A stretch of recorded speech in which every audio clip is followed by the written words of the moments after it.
Hi, my name's Phil. I like talking about politics, and in this video I'd like to discuss the latest offer from Rishi Sunak to hold talk with unions next week in order to resolve the strikes, you would think.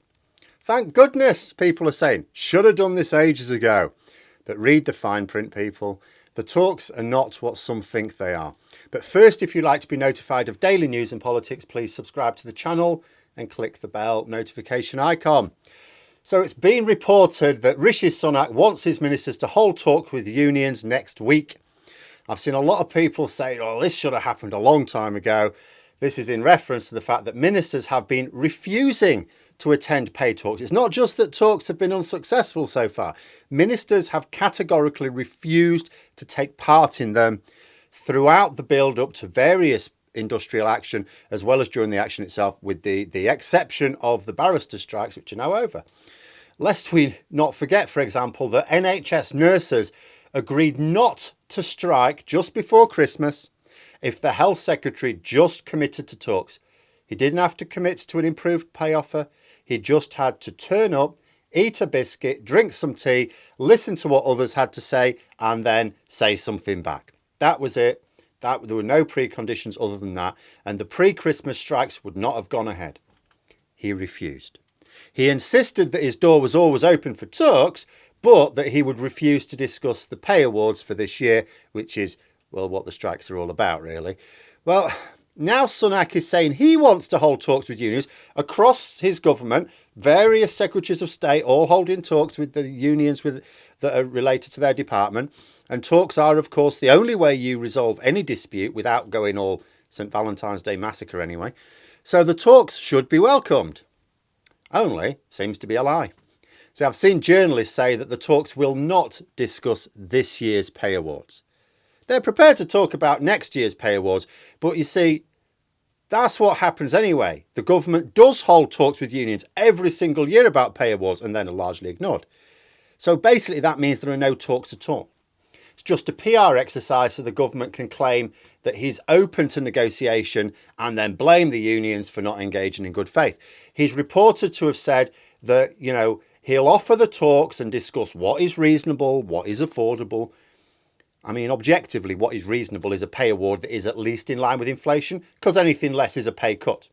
It's never reasonable to suggest someone takes a pay cut. What is affordable is also a pay award that is at least in line with inflation, but objectively has nothing to do with politics. The Tories will argue down the bar to be met for what's reasonable when it comes to workers' pay. Doesn't matter what is objectively the case or not. Politics is politics. They never apply the same bar, of course, to corporate profits. They'll never say, oh, no, you must take below inflation profits. No, even for private profits for firms delivering public services for which the government should be interfering. But politics, it's not always consistent or objective. As for what's affordable, now, it's technically true that the government can't afford the pay rises with the budget they've set. Of course, they could tax profits properly, especially windfall profits, which nobody expected to make. That's why they're called windfall profits. They could remove tax breaks for super successful businesses which clearly don't need them. They could stop pissing tens of billions of pounds away on dodgy contracts for their mates. They could claw back what has been defrauded already. I mean, going after one Tory peer who was particularly reckless doesn't quite cut it. There are lots of options for dealing with this. None of them are especially appealing to the Tories. Besides, I've said before, they want public sector workers to quit. We cannot factor into this that the Conservatives would like these people to stay working in the public sector on slave wages. No, that's not what they want. It's in their strategic interests for having these workers leave and go somewhere else. I see the odd placard that you see images of protests, and some of them will say something like, pay us properly or we'll go somewhere else. That is not a threat to this government. They want you to. They love the massive shortage of doctors and nurses. It means that the NHS is failing. They've wanted to destroy the NHS since it was created nearly 75 years ago. And don't imagine that they want to replace it with a model from, say, a European country. They've been talking about that recently. Oh, we should look at some European countries. No, you mean you want to replace it with the abomination that is US healthcare. Because I'll tell you something. They might be saying, oh, we should look at some European countries, what they do. But cabinet ministers keep disappearing off to America including Rishi Sunak, to talk to people in the US healthcare industry. I keep saying that the only leverage any union has over the government is public opinion.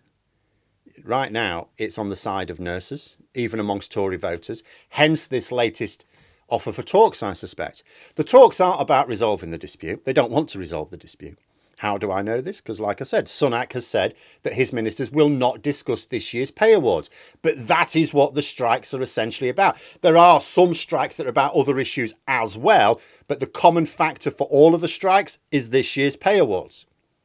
And he won't talk about that. So what is the point in the offer of talks? Because although he has Tory voter support on his side for quite a few of the current disputes, which is the only part of the public that matters to him, he does not have it where nurses and some other medical staff are concerned. Once he's got Tory voters, including target swing voters on his side, that's it, he's won. And what does he win? Well, two things. First, he gets to run public services down even more so he can make the argument for privatising everything. This is something that the last 4 Tory prime ministers have been aiming to do. Second, he gets to beat the unions and win a victory in the eyes of Tory MPs who right now are not fully sure he's up to the job of leading. You know, think about it from Sunak's point of view. He doesn't want a negotiated settlement with the unions. He wants to break them. He wants it very desperately because not only is he without any sign of human feeling, but because his weak leadership needs a victory in order to see him through the year. There's just because he's got a majority of Tory MPs on his side, that's not enough. There's this large minority who are convinced that Boris Johnson's the proven winner. Rishi Sunak needs to show that he can do something. He needs the support of MPs to survive because at the moment he cannot get his legislation through Parliament. There are too many rebels. This is the only battle he thinks he can win. I won't even say, to consolidate his support. He doesn't have support to actually win support amongst his MPs, because he keeps having to U-turn in the face of rebellions at the moment. He needs to get control of his MPs, and this is his route to doing it, he thinks. But he needs Tory public support to turn against the nurses. And he clearly thinks that pretending to hold talks is the way to do that. It is gaslighting again. Most people won't look at the small print. They'll think, oh, Rishi Sunak says he wants talks with the unions. Oh, that's great, grand.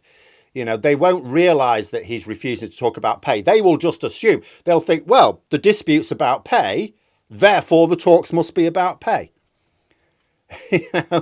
This is an assumption that is badly misplaced. But politicians benefit from false assumptions on the part of the public all the time. This is a cynical exercise in trying to win this final PR battle. Unions will hopefully be mindful of it and consider their strategy carefully. It would be easy to say that the talks,